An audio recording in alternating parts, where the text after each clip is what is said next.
오늘 골로새서 1장 말씀 본문으로 삼아 이런 소식을 전합시다 라는 제목으로 하나님 말씀 함께 나누려고 합니다. 말씀 들어가기 전에 찬양을 하나 좀 부르고 시작하면 좋겠는데, 저도 처음 배운 찬양입니다. 요즘 청년들이 엄청 열심히 듣는다고, 저희 집 애들도 이거 엄청 듣더라고요. 그래서 무슨 찬양이냐 그랬더니 제목이 이런 찬양이에요. 혼자 걷지 않을 거예요. 혹시 아시는 분, 또 들어보신 분도 계실 것 같은데, 이 찬양 가사 먼저 한번 좀 읽어볼까요? 그대 폭풍 속을 걷고 있을 때, 비바람을 마주해야 할 때, 불빛조차 보이지 않아도 그대 혼자 걷지 않을 거예요. 두려움 앞에서 하늘을 보아요. 외로운 그대여 걱정 마요. 꿈꾸는 그 길을 또 걷고 걸어요. 그대 혼자 걷지 않을 거예요. 한번 이 찬양 한번 같이 배우면서 한번 불러볼까요?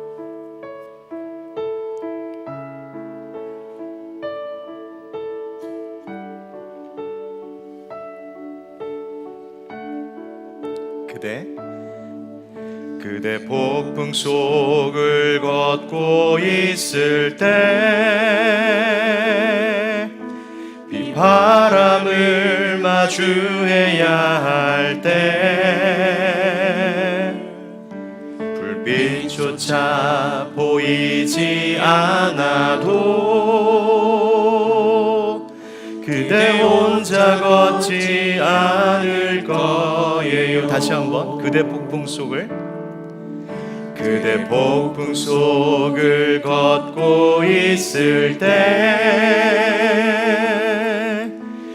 바람을 마주해야 할 때, 불빛조차 보이지 않아도 그대 혼자 걷지 않을 거예요. 두려움 앞에서 하늘을 보아요. 외로운 그대여 걱정 마요.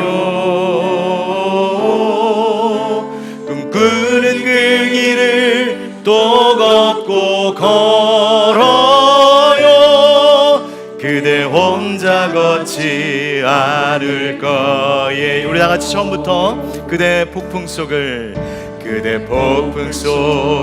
걷고 있을 때,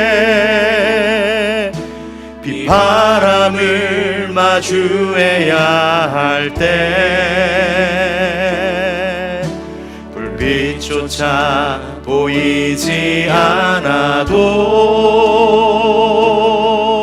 그대 혼자 걷지 않을 거예요. 두려움 앞에서 하늘을 봐요.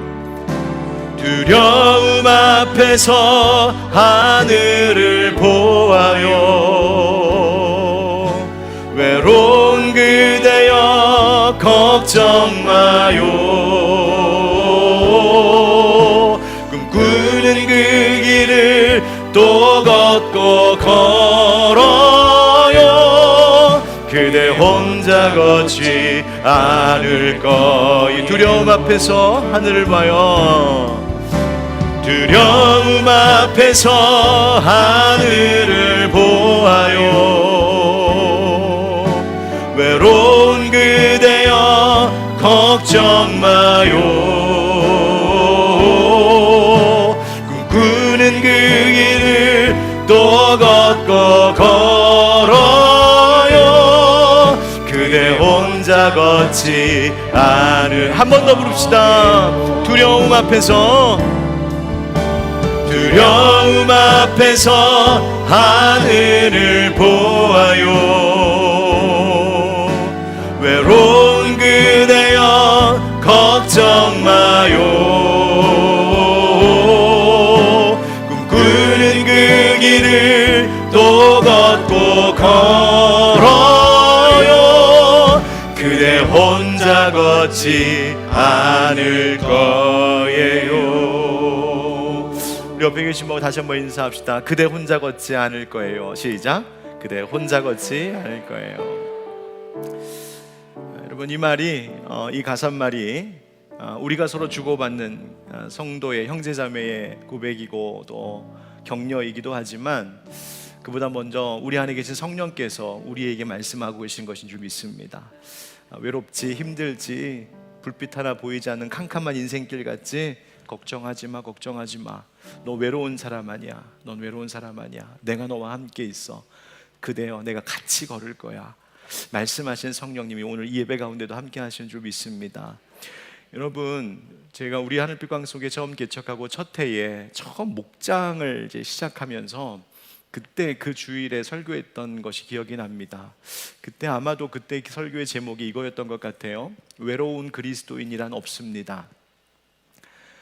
무슨 소리예요, 목사님? 우리 그리스도인들 중에도 외로운 사람이 많아요 라고 이제 반문하실 수도 있습니다.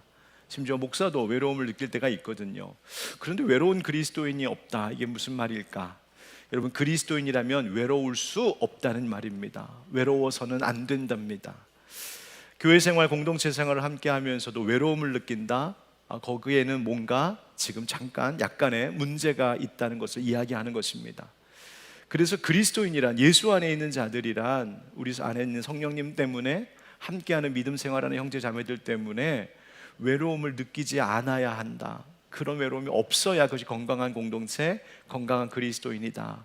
그리고 그것을 위해서 우린 교회가 있는 것이고 그것을 위해서 목장이 있는 것이다. 이런 메시지를 전했던 이야기가 생각이 납니다. 저를 멘토링 해주고 계신 우린교회 김은호 목사님이 어느 기자와 이렇게 대담하셨던 기자회견하는 국민일보 기사가 얼마 전에 떠갖고 유심히 읽어봤는데, 그 김은호 목사님이 요즘에 사역하고 계시는 그 DNA 미니스트리라고 하는 차세대 목회자들을 양성하고 다음 세대의 교회를 위하여서 세워가는 이 일을 하는데 큰 컨퍼런스도 여시거든요. 그런데 얼마 전에 굉장히 유명한 학자 또 신학자를 모셔서 컨퍼런스를 했었습니다. 누구냐면 레너드 스윗이라고 하는 유명한 미국 기독교 미래학자입니다. 그래서 제가 신학생일 때도 한번 한국에 오셔가지고 그분을 직접 받고 제가 막 가서 사인도 받았었던 적이 있고, 굉장히 유명한 세계적인 기독교 미래학자인데, 그분이 오셔서 이번에 한 말씀을 바로 그 기자들과의 대담에서 이렇게 언급을 하셨더라고요. 요즘은 어떤 내용들을 이야기했냐면 이런 거였어요. 여러분, 요즘에 TV 사이즈가, 집에서 거실에서 뭐 이렇게 보시는 TV 사이즈가 점점 어떻게 되고 있습니까? 점점 커져갑니다. 이제는 극장 갈 필요가 없는 것 같아요.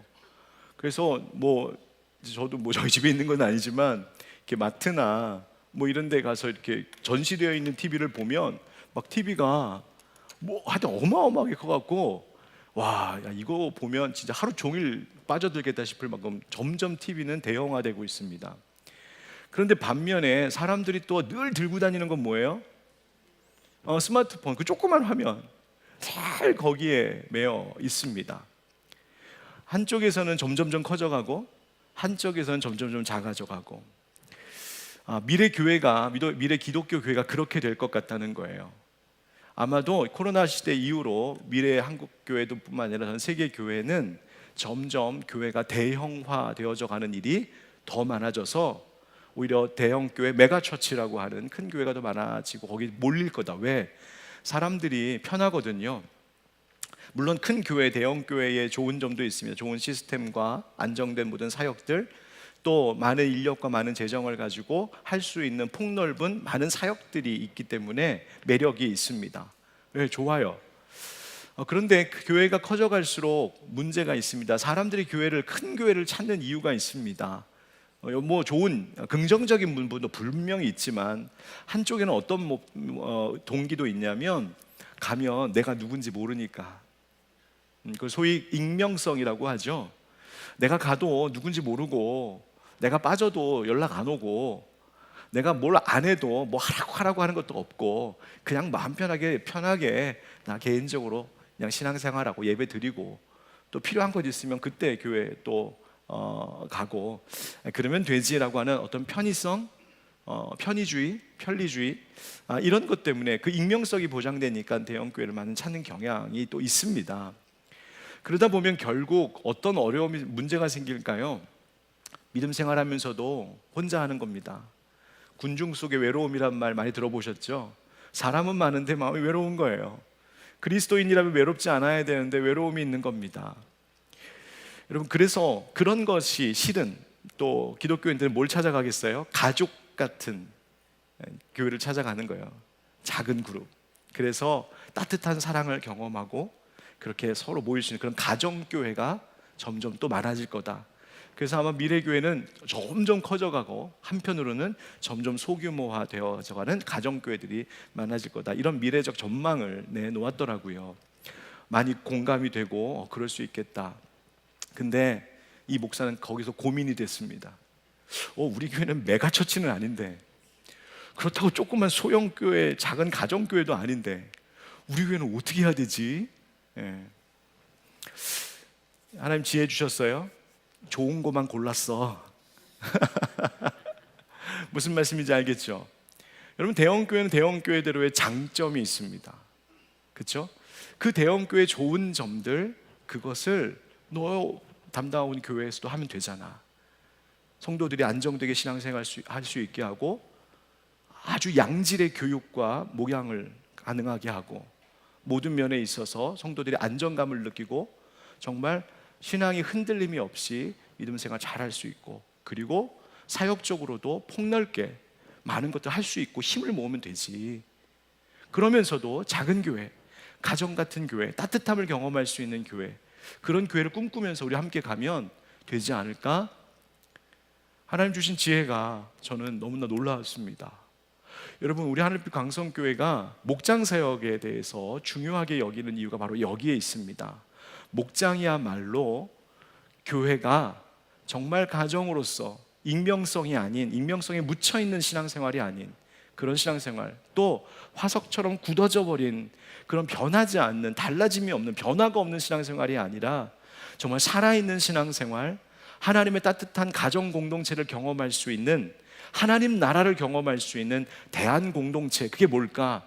그냥 다 같이 모이는 대형, 대규모의 이러한 모임만이 아니라 정말 3명이, 5명이 그렇게 함께 모여서 함께 예배하고 기도하는 작은 그룹들이 있어야 우리는 미래 세대를 준비할 수 있고 교회다운 교회를 이루어갈 수 있다는 확신 때문입니다. 그 레너드 스윗이라고 하는 그 미래학자 그 교수님이 교회에는 4가지의 부류의 교회가 있다라고 또 이렇게 이야기를 하셨더라고요. 첫 번째 교회는 어떤 교회냐면 한번 읽어볼까요? 선교적 교회. 교회에는 선교적 교회가 있다. 여러분, 여기서 말하는 교회는 꼭 큰 교회만 이야기하는 것도 아닙니다. 우리 중형교회도 소형교회도 가정교회도 심지어 목장도 그런 것이죠. 선교적 교회, 선교를 위하여서 복음을 전하는 정말 움직이는 다이나믹한 그런 교회이죠. 살아 움직이는 교회, 교회 본질을 위한 교회.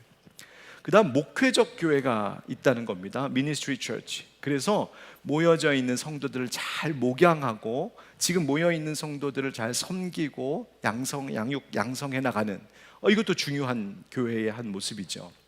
그런데 현상주의적 교회가 있는 거예요. Maintenance Church. 그러니까 지금 이대로 이것만 요 정도 하면 되지, 이만큼 하면 됐지 뭘 더, 그래서 더 이상 변화하려 하지 않고 발전하려 하지 않고 그저 그 수준을 채워가려고 하는 현상주의적 교회.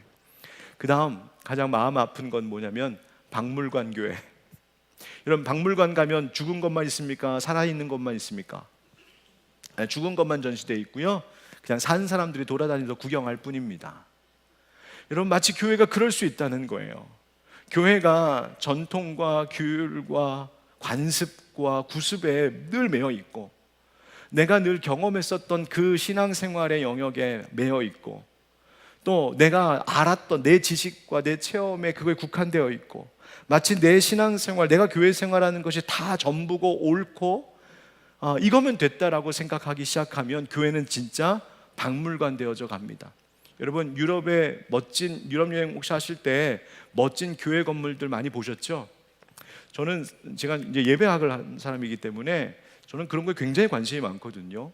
교회 건물, 그 다음에 공간, 그 안에 이렇게 상징적으로 빛이 되어 있는 것들, 이런 것에 굉장히 관심을 많이 갖고 거기에 신학적인 의미도 있다고 늘 생각하고 중요하게 여기는 사람입니다. 그래서 여러분, 제가 목회한 거 보면 우리 목사님 뭐 많이 막 한다 뭐 그런 얘기 있잖아요, 그렇죠?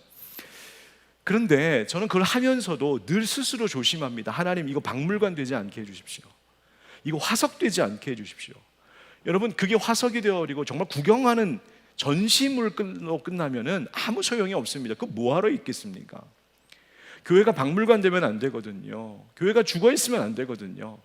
여러분, 우리 교회는 어떤 교회여야 될까? 아니, 여러분, 여기 목장, 부목자님들 계신데 우리 목장 어떤 목장 되어야 될까? 저는 간절히 원합니다. 현상 유지적인 교회도 아니고요, 박물관적인 교회도 더더욱 아니고요, 여러분, 목회적인 교회, 그리고 더 나아가 선교적 교회가 되기를 주의 이름으로 축복합니다. 그래서 우리 하늘빛 광성교회, 그런 교회 되었으면 좋겠다. 그래서 그런 일이 있을지 모르겠지만 혹 그 레너드 스윗 교수님이 다시 한국에 왔다가 우리 교회 소식을 들으면 그때는 대형 교회하고 가정 교회만 있을 거라고 내가 예언했는데 미안합니다. 하늘빛 광성교회 같은 교회도 있군요. 둘 다 잘하는 교회가 있네요. 그렇게 예시가 되는 우리 교회가 되었으면 참 좋겠습니다. 여러분, 그것을 위해서 이제 목장 이야기 하려고 하는 겁니다. 여러분, 아까 이 찬양 불렀죠. 혼자 걷지 않을 거예요. 젊은이들, 청년들이 왜 이 찬양을 이렇게 좋아하기 시작했을까? 저도 궁금했어요. 우리 아이들이, 우리 청소년들이, 제 딸들이 이 찬양을 왜 이렇게 열심히 들을까? 이유가 분명했습니다. 자기가 혼자 걷는 것 같거든요. 인생 혼자 걷는 것 같거든요. 뭐 엄마도 있고 아빠도 있고 친구도 있고 학교 선생님도 있고 교회 학교 선생님도 있지만 정작 내 인생 혼자 걷는 것 같은 순간이 너무나 많고, 내 인생, 내 젊음 살아가는 동안, 우리 청년들이 살아가는 동안에 앞길에 불빛 하나 보이지 않는 것 같은 순간들이 너무나 많은데, 이 찬양의 메시지가 가슴을 울리는 거예요. 혼자 걷지 않을 거예요. 비바람 마주해야 될 때, 불빛조차 하나 보이지 않을 때 혼자 아니에요. 우리 같이 걸을게요. 여러분, 신앙생활, 교회 생활하면서 이것을 경험하면 얼마나 행복할까요? 내가 믿음 생활할 때, 우리 하늘빛 광성교회 처음 등록해서 어떤 성도님이 나와서 이제 신앙생활 하려고 할 때, 올 때는 이전 교회에서 혹은 이런저런 일들로 어려움도 많고 상처도 받고, 또 믿음 생활 하나도 한 번도 한 경험이 없는 분이라면 세상살이 살다가 찌들어서 거기에서 마음의 상처와 아픔이 너무나 많아 교회에 왔어요. 그러면서도 별 큰 기대 없이 그냥 한번 다녀보는 거지. 그리고 왔다가 교회를 만나고, 우리 교회를 만나고, 우리 교회 성도님들을 만나고, 목장을 만났어요. 그런데 그 안에 들어가서 조금씩 믿음 생활하고 교제하다 보니까 깨달음이 오는 거예요. 인생이 혼자야 걷는 인생이 아니네. 불빛이 없는 게 아니네. 내 앞은 캄캄한 것 같아도 고개를 들어 하늘을 보면 하늘의 빛이 찬란하네. 거기에 소망 두고 사는 거구나. 그리고 그 하늘에 소망을 두며 사는 사람들이 여기 다 모여 있구나. 야, 우리 함께 그 길 걷는 거구나. 여러분, 우리 교회를 찾아오는 성도님들마다 여러분, 이것을 경험할 수 있다면 얼마나 행복할까요? 아니, 이 교회의 머리 되시고 주인 되신 예수님이 얼마나 기뻐하실까요? 여러분, 목장의 중요성이 바로 거기에 있는 겁니다. 목장은 신앙 공동체를 경험하는 거예요. 그 신앙 공동체는 박물관에 전시되어 있는 전시물들처럼 그렇게 딱딱하게 굳어져 있는 나의 예전 경험이나 지식이나 교리나 전통이나 구습, 관습이나 이런 것들이 꽁꽁 사람을 묶어주고 이런 사람이 되어야 돼, 그러면서 공장에서 물건 찍어내듯이 하는 것, 여러분, 그것이 교회가 아니고 그것이 목장이 아니고요. 교회와 목장은 생명 공동체입니다. 하나님 나라 경험하는 곳입니다. 생명을 잉태하고 출산하여 그 생명을 양육해 가는 곳입니다. 바로 그것을 경험하는 것, 경험할 수 있어야 하는 것이 바로 목장이죠. 여러분, 그렇다면 그런 교회, 그런 목장 되려면 어떻게 해야 될까? 오늘 그 이야기를 함께 나누려고 하는 겁니다. 오늘 본문 함께 읽었던 골로새서 1장 3절부터 8절 말씀에 사도 바울이 골로새 교회 성도들에게 이제 편지를 쓰면서 내가 너희들 때문에 너무너무 감사해, 이런 이야기를 하고 있는 거예요. 내가 항상 골로새 교회 성도님들 위해서 기도하는데요, 기도할 때마다 제 마음에 기쁨과 감사가 넘칩니다. 이 얘기하고 있는 거예요. 여러분, 얼마나 좋은 거예요. 여러분, 우리 교회를 생각할 때마다 기쁨이 넘친다면, 꼭 우리 교회 식구가 아닐지라도 다른 교회뿐일지라도 혹은 외부에서 다른 목사님, 다른 목회자들이라도 누군가가 우리 교회를 생각하고 이 교회를 위해서 또 마음을 모아서 기도해 주실 때에 그 마음 가운데 기쁨이 있고, 참 그 교회는 좋은 교회, 그 교회 건강한 교회, 하나님 기뻐하실 교회, 여러분 이런 마음이 드는 그런 교회로서의 소식이 들린다면 얼마나 좋은 걸까요? 지금 골로새 교회가 그랬다는 거예요. 도대체 어떤 모습 때문에, 어떤 소식을 들었기에 사도 바울이 이렇게 기뻐하고 감사했을까? 한번 이렇게 따라해 보겠습니다. 믿음의 소식을 전하는 교회. 한 번 더, 믿음의 소식을 전하는 목장. 자, 4절 말씀 보십시오. 4절에 이는 그리스도 예수 안에 너희의 믿음과 모든 성도에 대한 사랑을 들었음이요. 아멘. 바울이 골로새 교회를 위하여서 기도할 때마다 감사함이 넘치는, 하나님 앞에 감사함이 넘치는 이유를 먼저 첫 번째 들기를 너희의 믿음을 들었다는 겁니다. 믿음의 소식이 들렸다. 여러분, 그런데 이 믿음이라고 하는 말, 여러분 우리 교회에서 얼마나 중요하게 많이 쓰는 단어입니까? 그런데 믿는다라고, 내가 믿어라고 하는, 내가 믿는다라고 하는 그 자체보다 사실은 더 중요한 게 있습니다. 그 뭐냐면 누굴 믿는데 라는 거예요. 무엇을 믿는데, 즉 믿음의 대상, 믿음의 내용이 중요합니다. 여러분, 세상 사람들도 열심히 믿는 것 있어요.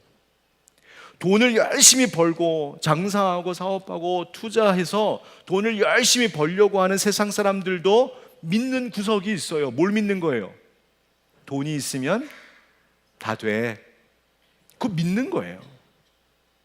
그럼 열심히 공부하는 학생, 또 열심히 미래를 위해 좋은 직장 취직하려고 열심히 준비한 취준생들, 그 믿는 게 있기 때문이에요. 뭐예요? 내가 공부 열심히 해서 좋은 대학 가고, 그래서 내 스펙을 쌓고, 그래서 좋은 직장 가면 내 인생이 행복해질 거야 라고 하는 믿는 구석이 있는 거예요. 여러분, 사는 사람, 이 세상 사람들은요 다 믿는 것이 있어요. 그런데 중요한 거는 그냥 내가 믿는다라고 하는 것 자체가 아니라 그 누구를 믿느냐, 무슨 내용을 믿느냐, 그 믿는 대상이 중요한 거예요. 오늘 사도 바울이 뭐라고 말하냐면 이는 그리스도 예수 안에 너희의 믿음을 들었다. 그 말이 뭐예요? 누구 믿는다는 거예요? 예수님 믿는다는 겁니다. 여러분, 전도하려고 하면요 이런 반응 보이는 분들 계시거든요. 믿어요. 나도 믿는다고. 교회는 안 나가지만 난 믿는다고. 그러면 뭐 처음 뵙는 분한테 막 꼬치꼬치 따져 묻고 싶진 않지만, 여러분 속에 어떤 마음 들어요? 도대체 뭘 믿는데요? 무엇을 믿는지 아십니까? 간혹 옛날에 이런 말 하는 분도 계셨거든요. 난 교회를 믿어요. 교회를 다녀요가 아니고 교회 믿어요. 이제 그리스도인이 아닌 분들이 그렇게 말할 때 그게 무슨 의미인지 알죠? 너 기독교인이냐? 이제 그거 물어보는 거죠. 근데 여러분, 우리가 교회를 믿는 겁니까? 아니요, 예수 믿는 겁니다. 물론 교회가 예수님의 몸이니까 그걸 이렇게 연결해서 이해하면 이해하지만, 여러분 우리의 믿음의 대상은 교회의 머리 되신 예수님이십니다. 여러분, 우리의 믿음이 절대로 맹목적인 믿음 아닙니다. 자기 신념 아닙니다. 자기 자신을 믿고 사는 사람들이 얼마나 많습니까? 돈과 세상의 힘을 믿고 사는 사람들이 얼마나 많습니까? 그러나 결국 나의 믿는 대상이 누구냐가 중요한 이유는 내가 믿는 대상만큼이 결국 내 인생의 한계이기 때문입니다. 돈을 믿고 사는 사람은 돈만큼 사는 겁니다. 사람 믿고 사는 사람은 사람만큼 사는 겁니다. 나 믿는 사람은 내 능력, 내 한계만큼 살고 끝나는 겁니다. 그러나 우리가 믿는 대상, 예수 믿는 사람, 여러분 그것은 예수님 분량으로 살아가는 인생, 그것이 믿음의 삶인 줄 기억하시길 바랍니다. 여러분, 사도 바울도요 사실은 따지고 보면 하나님 믿는 사람이었거든요. 여러분, 그가 예수 그리스도를 믿는 그리스도인들, 교회를 핍박했던 이유가 뭐예요? 하나님 안 믿어서 그랬어요? 아닙니다. 여러분, 바울은 그 당시 사울은요 하나님 열심히 믿는 사람이었어요. 믿어도 보통 열심히 믿는 게 아니라 누구보다도 젊었을 때 열심히 믿었던 사람. 얼마나 열심히 믿었는지, 하나님만 믿어야지 무슨 예수를 믿어. 그래서 예수 믿는 거 다 이단, 예수 믿는 것 가만두면 안 돼. 여러분, 교회를 핍박했던 이유가 뭐였냐면 하나님 잘 믿어서였어요. 문제는 하나님을 믿는 그 열심은 있었으나 정말 그가 믿는다라고 하는 하나님이 어떤 분이신지, 하나님이 무엇을 하셨는지, 하나님이 뭘 하고 싶으신지는 전혀 몰랐던 거예요. 다시 말하면 그가 믿는다라고 했던 것은 진짜 하나님 그분 자체를 믿는 믿음이 아니라 하나님을 믿고 있다라고 하는 자기를 믿는 거였죠. 자기 신념. 여러분, 바울이 몰랐던 것이 그거였어요. 예수, 바로 그가 지금 박해하고 있는 이 교회, 그 성도들이 따르고 섬기는 하나님으로 고백하는 예수, 바로 그가 믿는다고 했던 하나님께서 사람으로 이 땅에 오셔서 십자가에 달려 죽으시고 부활하셨다는 것을 몰랐던 탓에 그는 믿음 생활 한다고 했지만 전혀 하나님이 기뻐하시는 믿음 아니었다는 것이죠. 여러분, 잊지 마십시오. 기독교 신앙이라는 것은 예수 그리스도가 하나님 아들이시요 하나님이 보내신 우리의 구원자, 우리의 구세주이심을 믿는 믿음인 줄 기억하시길 바랍니다. 예수 믿는 거예요. 여러분, 교회란 바로 이 예수 그리스도를 알고 믿는, 그리고 그가 머리 되신 몸이 바로 교회입니다. 그렇다면 목장도 마찬가지입니다. 뭐가 분명해야 되느냐? 우리 목장은 다른 것 믿는 것 아니고 예수 그리스도를 나의 하나님으로 믿는 믿음의 공동체임을 분명히 고백하고 또한 목원들과 함께 그것을 나누셔야 합니다. 여러분, 이런 목장이 된다면 정말 안타까운 일이에요. 어떤 목장이 되면 안 되냐면 모이기는 열심히 모입니다. 정말 열심히 만나요. 그리고 서로 너무나 친하고 친밀하고, 그 다음에 마음속 이야기도 터놓고 하고 서로 열심히 도움도 주고 받습니다. 누가 밖에서 보면 야, 저 목장 진짜 끈끈하다, 참 사이가 좋네, 야, 저 목장 부럽다, 그럴 만한 목장의 모습입니다. 그런데 정작 그 안에 들어가 보니까 그 목장과 그들의 만남 속에 예수가 보이지 않는다면, 예수님 이야기가 하나도 대화 가운데 들리지 않아요. 모였는데 예수님의 말씀을 나누는 일이 없어요. 모였는데 예수님의 이름으로 기도하지 않아요. 모였는데 예수님께 예배하지 않아요. 목장이 오래되긴 오래됐는데 예수님 전하는 일은 관심도 없고 한 번도 해본 적이 없어요. 밖에서 볼 때는 너무나 끈끈하고 결속력 있고 친밀하고 너무나 사이 좋은 따뜻한 어떤 모임 같은데 정작 들어가 보면 예수의 흔적, 예수의 향기는 요만큼도 찾아볼 수 없다면 여러분, 그것은 예수 믿는 공동체라고 말할 수 없어요. 여러분, 건강한 목장은 어떤 목장이냐면요, 예수님 이야기가 늘 들리는 목장, 예수님 향기, 예수님 냄새가 물씬 풍기는 목장, 그게 진짜 건강한 목장이고 교회예요. 그래서 믿음 생활을 한다고 하지만 예수님에 대하여 잘 몰랐던 성도가 그 목장에 가면 목장 모임 갔다가 예수님이 이런 분이시구나 배우고 듣고 알고 깨닫고 올 수 있는 목장, 그게 좋은 목장이에요.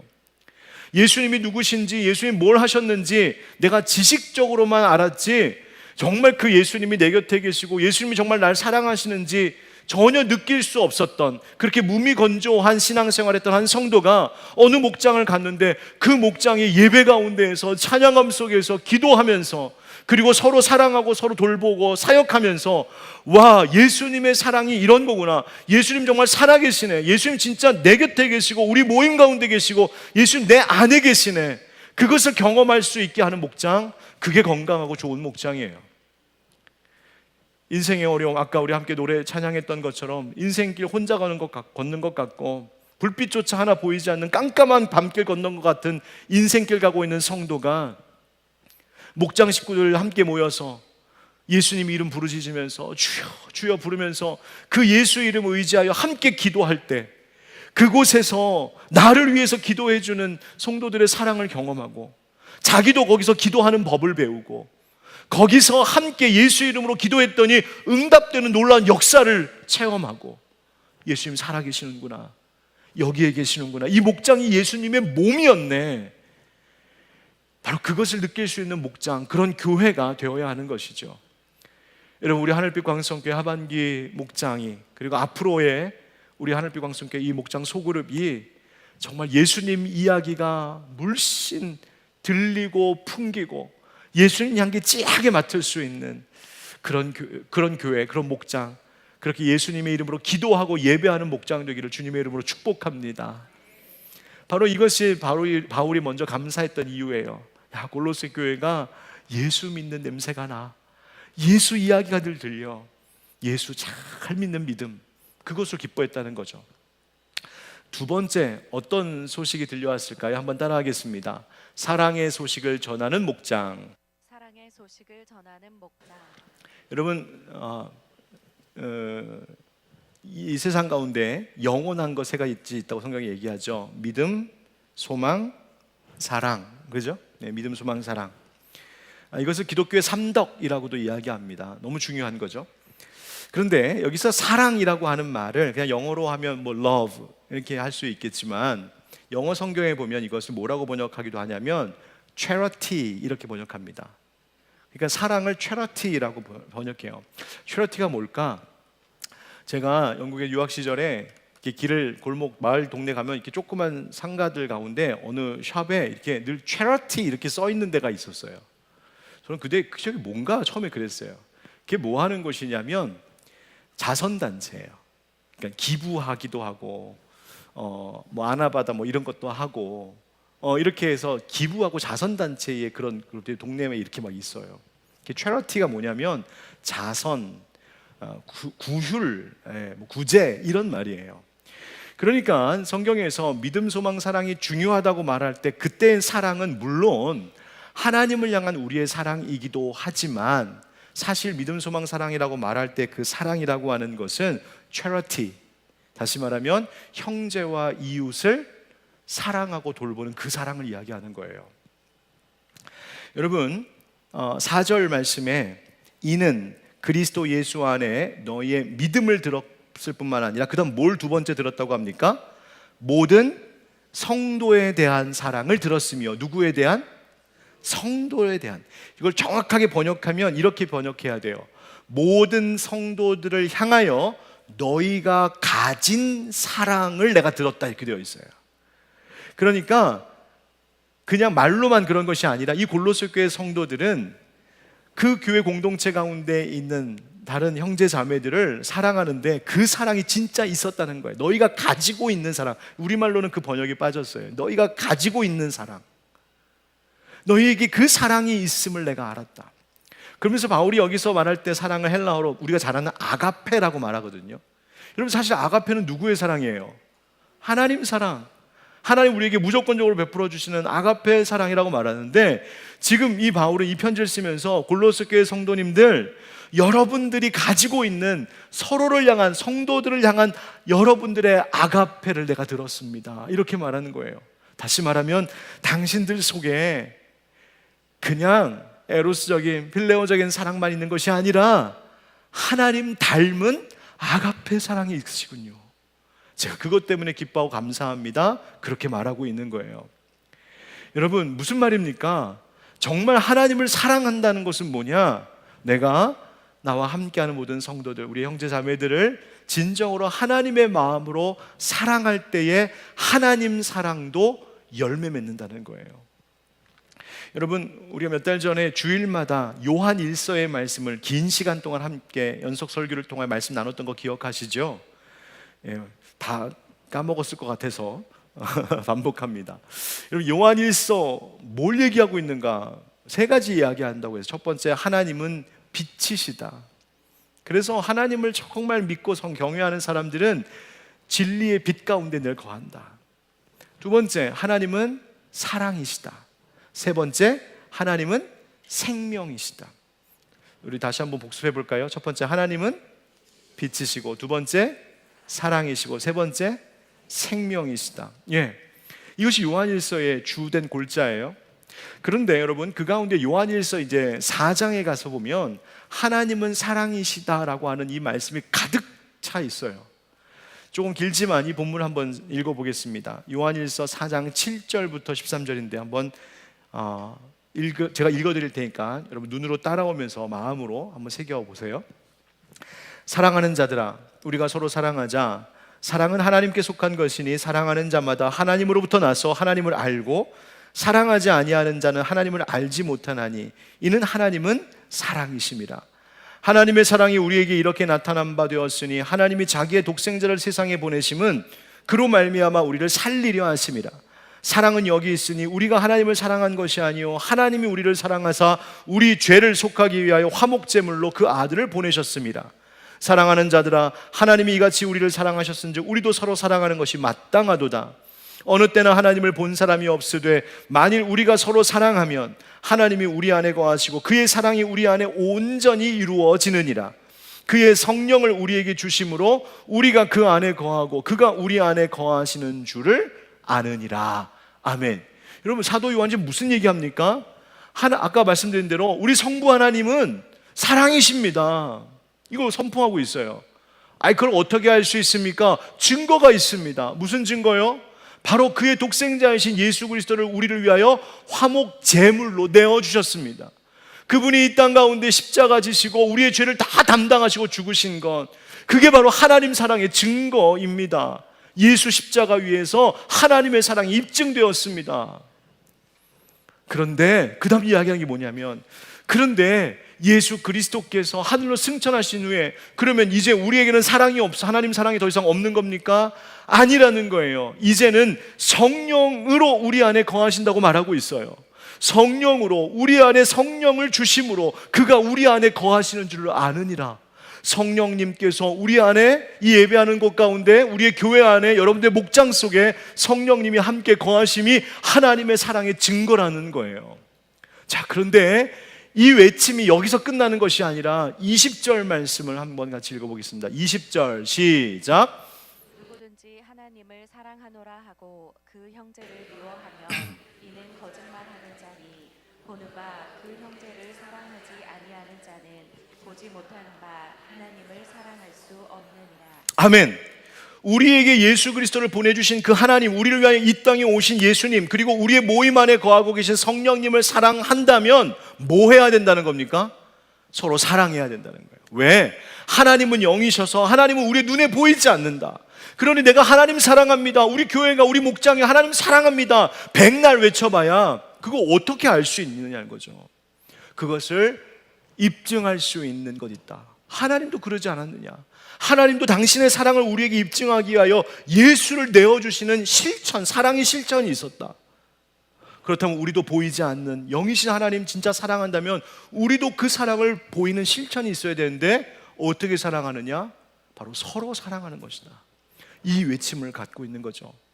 하나님 사랑한다고 백날 말하면서도 내 형제와 성도, 내 목원들, 내 이웃들 정말 사랑하고 돌보는 실천이 없다면 그것은 거짓말이었다고. 얼마나 찔리는 말씀인지. 여러분, 우리 정말 교회 안에서, 정말 목장 안에서 사랑하고 있을까요?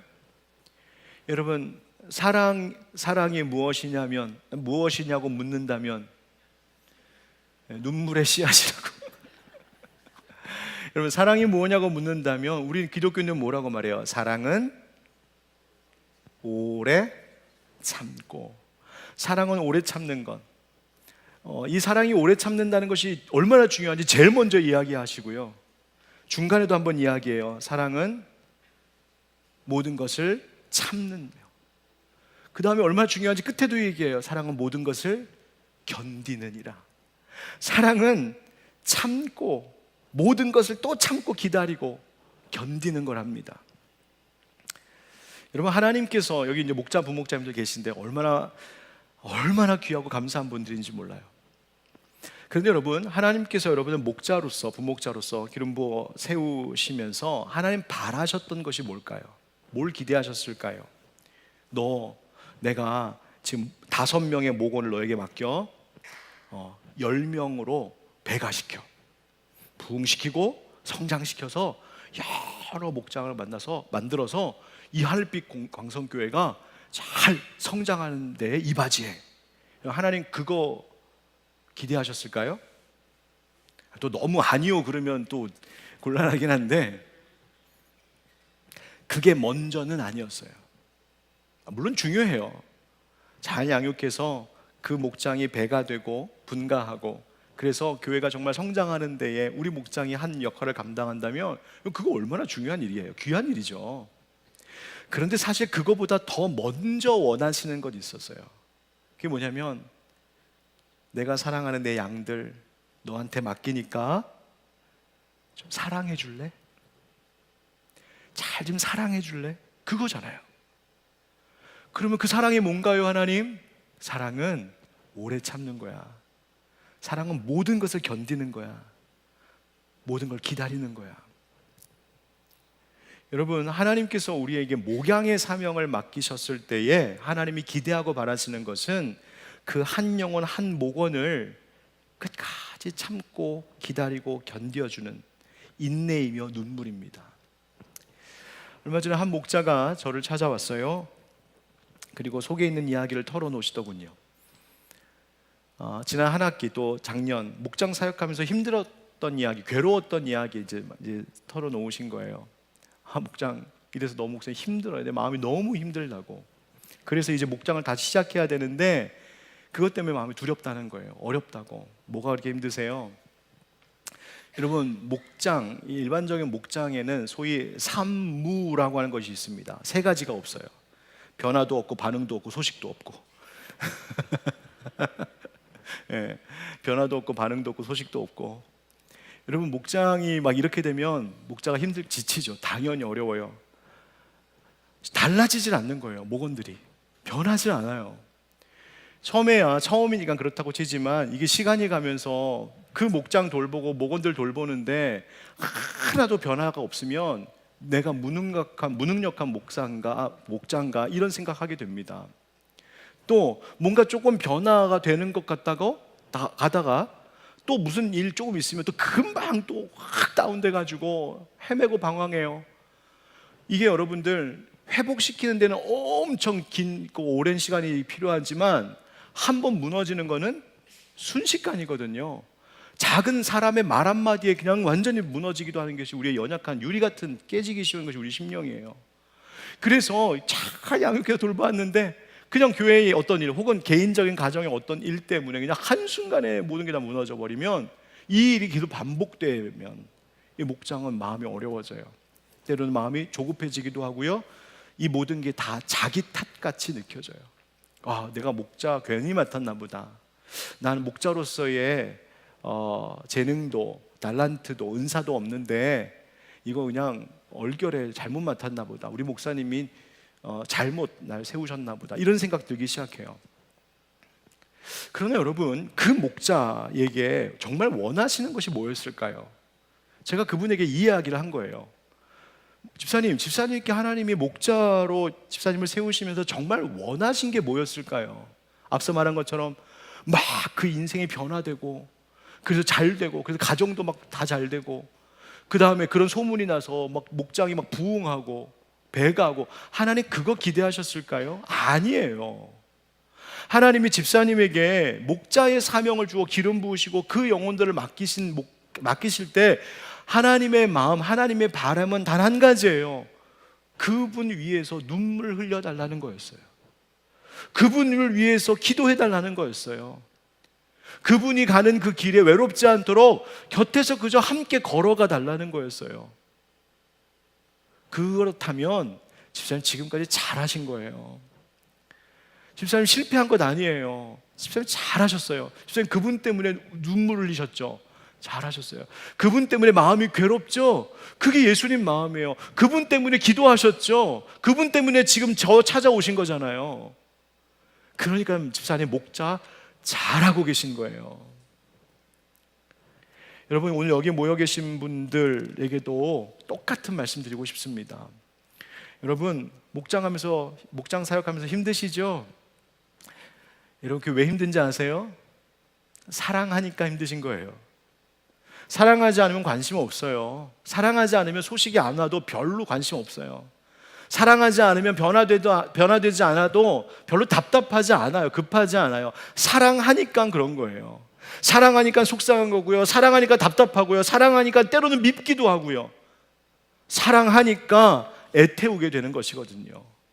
여러분, 이번 하반기 우리 목원들 돌보실 때요, 여러분, 뭐 대단한 거 와, 우리 이제 앞으로 뭐 10주년도 되고 하는데 내가 한번 우리 목장을 몇 배로 부흥시키고 배가시켜 보겠다. 내 마음은 감사합니다만 예, 여러분 그렇게 하셔요. 그 좋은 일이에요. 그 당연히 그런 열매 있어야 돼요. 그런데 그보다 먼저 돼야 될 게 있어요. 정말 사랑해 주셔야 돼요. 오늘 성경에서 이야기하는 바울이 말하고 있는, 내가 너희가 가지고 있는 모든 성도들을 향한 사랑의 소식을 내가 들었다. 여러분, 여러분들의 목장 가운데에서 그런 소식이 우리 가운데 날마다 들려올 수 있게 주의 이름으로 축복합니다. 마지막 따라합시다. 소망의 소식을 전하는 목장.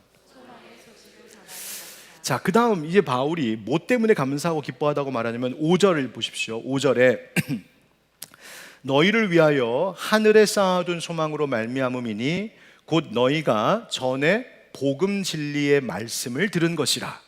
그러니까 소망이 들렸다는 거예요. 소망. 너희들에게 소망을 본다. 그런데 그 소망이 세상적인 소망이 아니라 너희가 어떻게 해서 너희가 소망을 갖게 되었냐면, 너희가 전에 복음 진리의 말씀을 들어서 내가 너희들에게 예수 복음 전한 것을 너희가 지금도 소망으로 붙잡고 살고 있는 것, 내가 그거 듣고 얼마나 감사한지 모른다. 그 얘기하는 거죠. 그리고 나서 6절에 이 복음이 이미 너희에게 이름에 너희가 듣고 참으로 하나님의 은혜를 깨달은 날부터 너희 중에서와 같이 또한 온 천하에서도 열매를 맺어 자라는도다. 아멘. 그러니까 그 복음을 들은 그 성도들이 그 들은 말씀을 받고 하나님의 은혜, 즉 십자가 그 은혜가 무엇인지를 깨달은 그때부터 지금까지 그 소망 가운데 계속 성장하고 자라고 있는 것을 볼 때 내가 참 기쁘다, 이렇게 얘기하고 있는 거예요. 자, 그러면 여기서 말하는 이 소망은 뭘까? 이 소망의 특징이 뭘까? 5절에 바울이 이미 말했습니다. 한번 따라합시다. 하늘에 쌓아둔 소망. 어디에 쌓아둔 소망이요? 하늘에. 여러분, 하늘에 쌓아둔 소망이 있다는 말은 반대로 어떤 소망도 있다는 말이에요? 땅에 쌓아둔 소망도 있을 수 있어요. 그렇잖아요. 여러분, 이 땅을 살아가면서 우리가 소망을 갖고 사는 것도 있잖아요. 아, 우리 자식 공부 잘해갖고 성공하고 잘 되면 그게 자식이 소망이지. 내가 이렇게 뼈 빠지게 애써서 고생하고 먹여 살리는 이유가 뭔데? 자식 때문이지. 그래서 부모의 소망이에요. 열심히 돈 아끼고 저축해갖고 집장만 하고 삶의 형편을 조금씩 나아져가게 될 그 꿈을 꾸면서, 그렇지, 이게 소망이지. 내가 이렇게 열심히 일하면서 애쓰며 먹을 거 안 먹고 입을 거 안 먹으면서 사는 이유가 뭐지? 뭐야 그 소망이지. 여러분, 세상에도 쌓아두는 소망이 있거든요. 그런데 문제가 있어요. 이 땅에 쌓아두는 소망은 변해요. 빼앗길 수 있어요. 한순간에 사라지기도 해요. 아니, 내가 꼭 붙들고 산다고 하지만 이 세상에서 내 목숨이 끝나는 순간 그 소망도 물거품처럼 다 사라지는 것들이에요. 그것이 땅에 쌓아둔 소망이에요. 그런데 오늘 성경에서 바울이 말하고 있는 소망은 그런 소망 아니랍니다. 우리에게 있는 소망, 믿는 자들에게 있는 소망은 뭐냐면 하늘에 쌓아둔 소망이랍니다. 그 소망은 어떤 소망이에요? 빼앗기지 않는 소망입니다. 변하지 않는 소망입니다. 사라지지 않는 소망입니다. 변질되지 않는 소망입니다. 영원한 소망입니다. 그것이 있어야 오늘 이 땅에서 살아가는 삶에도 기쁨이 있어요. 그것이 있어야 내가 캄캄한 길 걸어가고 있는 것 같지만 이것으로 끝나지 않을 것이라고 하는 확신의 기쁨이 있는 거예요. 여러분, 목장은 그 소망을 불러일으켜 줘야 돼요. 목장은 바로 그 하늘의 소망을 함께 나누는 자리예요. 여러분, 진짜 안타까운 이야기인데 어떤 분이 이런 이야기를 하세요. 목장을 갔는데, 처음 우리 교회 등록하고 목장을 갔는데 가서 나누는 대화가 죄다 아까 말씀한 땅에 쌓아둔 소망 이야기만 하더라는 거예요. 이거 하면 뭐 주로 이런 얘기죠. 뭐 하면 이제 몸 건강 잘 지킬 수 있는 당연히 우리가 나이가 이제 들어가면 건강에 대한 관심이 많으니까 이것도 먹어봐 저것도 해봐, 뭐 그럴 수 있죠. 뭐 그런 얘기 할 수 있죠. 성도들끼리 할 수 있어요. 좋아요. 그 다음 자식 얘기. 여러분, 참 이거 어떻게 해야 될지 모르겠는데 가끔 그렇게 자랑하시는 분들이 있어요. 자랑하는 분들이 있어요. 얼마나 기쁘면 그러겠어요. 뭐 자식 자랑하고 집안 자랑하고 뭐 자기 자랑하고 저는 다 들어요.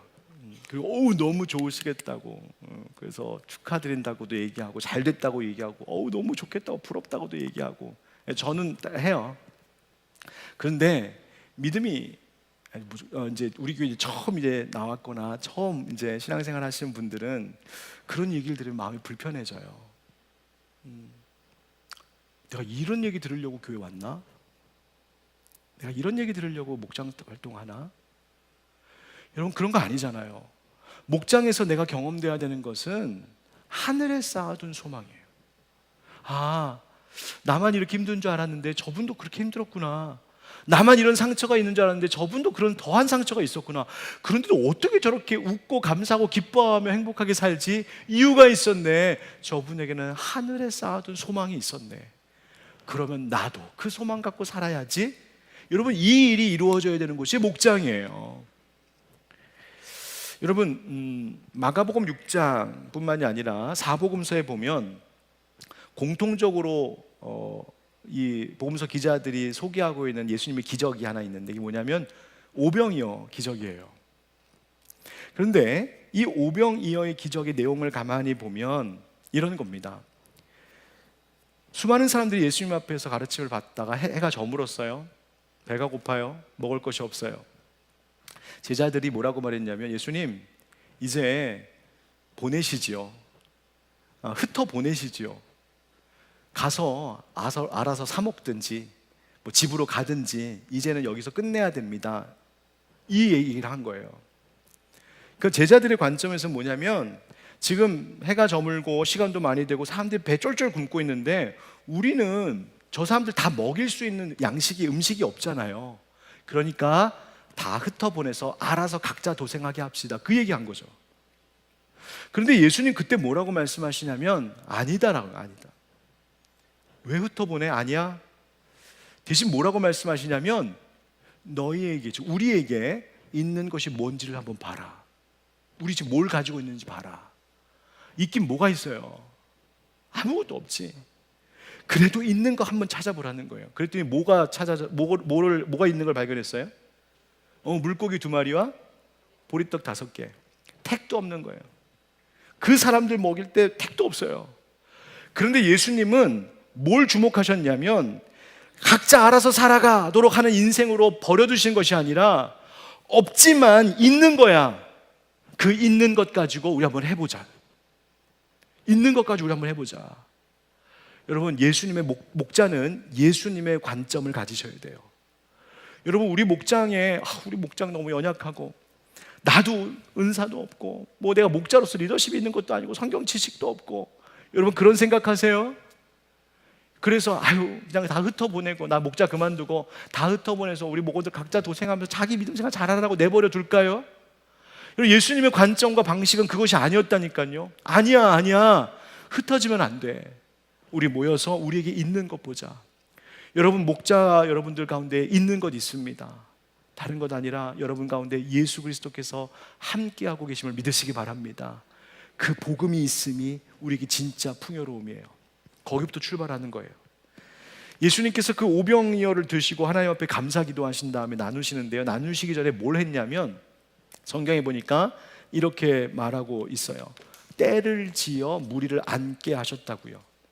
여러분 마가복음 6장 41절에 이런 말씀이 있습니다.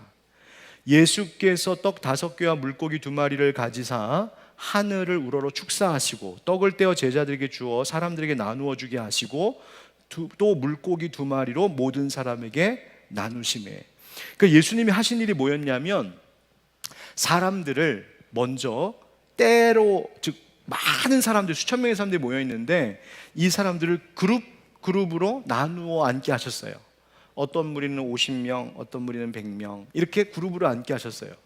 그래 한번 생각해 보세요. 여기도 이제 여러분 많은 분들 앉아 계신데 아무리 뭐 50명, 100명 이렇게 모여 있지만 50명, 100명이 이렇게 뺑 돌라고 원 하나로 이렇게 모였을까요? 그렇지 않았겠죠. 이렇게 무리로 이렇게 다다다닥 붙어가 앉았을 거 아니에요. 그럼 그 가운데에 또 작은 그룹들이 생기지 않았겠어요? 그죠? 그래서 한 서너 사람이 3, 4, 5 모여서 이런저런 얘기도 하게 되고, 그래서 서로 마주보면서 아유 언제 오셨어요? 어디 사세요? 아 네 저는 저쪽 동네 삽니다. 무슨 일 하세요? 이런 얘기도 하고, 아 여기 저희 안사람이고 여기 저희 자식들인데 아유 예, 오늘 예수님 오신다 그래요. 그 말씀 들으라고 왔다가 오늘 하루 종일 막 시간 가는 줄 모르고 듣고 있었네요. 아 그러세요? 저는 몸이 아파갖고 예수님 만나면 좀 치유받을 수 있을까 해갖고 여기 모였어요. 아 그러세요? 많은 이런저런 이야기를 하면서 모였겠죠. 그게 뭘까요? 그게 목장이에요. 목장을 만드셨어요. 그 들판에서 그 배고픈 사람들 목장 만드셨어요. 먹을 게 많아서? 아닙니다. 뭐가 풍요로워서? 아닙니다. 예수님이 계셔서 모았어요. 그러면 생각해 보세요. 이 사람들이 모여서 무슨 얘기 했겠어요? 요즘 어떻게 건강 관리하세요? 요즘 어디에 투자하셨어요? 자식은 어디 학원 보내세요? 이런 이야기 했겠어요? 아니죠. 오늘 들은 예수님 말씀 얘기하지 않았겠어요? 아까 하신 예수님 말씀 그거 기억나세요? 와, 나 그 말씀 들을 때 얼마나 가슴이 찡하던지. 아, 그러셨군요. 저는요, 예수님 이 말씀 하실 때 제 마음에 찔림이 와갖고요. 아, 이거 몸둘 바를 모르겠더라고요. 예수님이 이야기하고 있었어요. 그게 목장이에요. 자, 그런데 그때에 떡을 떼셔서 오병이어의 기적이 일어났어요. 와, 사람들이 다 배불리 먹고 남은 것이 12강주리가 넘었다고요. 이 놀라운 기적을 경험한 사람들이 집에 돌아가서 어떻게 살았을까요? 어디에 소망을 두며 살았을까요? 그때 빵 진짜 맛있대. 그때 그 예수님 되게 웃기시대. 여러분, 그 얘기하다 그냥 끝났을까요? 아니죠.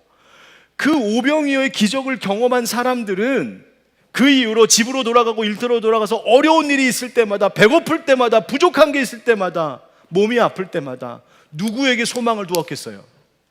예수님께 소망을 두었겠죠. 그걸 경험하기 시작한 그 첫 시작이 바로 목장이었어요.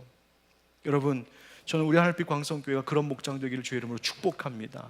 오병이어의 기적의 역사가 나타나는, 예수님께서 때를 지어 모아주신, 그래서 좀 크게 모아주신 하늘빛 광성교회 공동체만이 아니라 그 안에 더 작은 그룹으로 나눠주신 목장들이 정말 오병이어 그 들판에서 역사하신 예수님을 바라보고 예수님의 사랑을 알고 예수님께 소망을 두게 되는 그 놀라운 역사가 이 하반기 목장 사역, 여기 모이는 목자, 부목자들의 손길을 통하여서 나타나게 되기를 우리 주 예수 그리스도의 이름으로 축원드립니다. 아멘.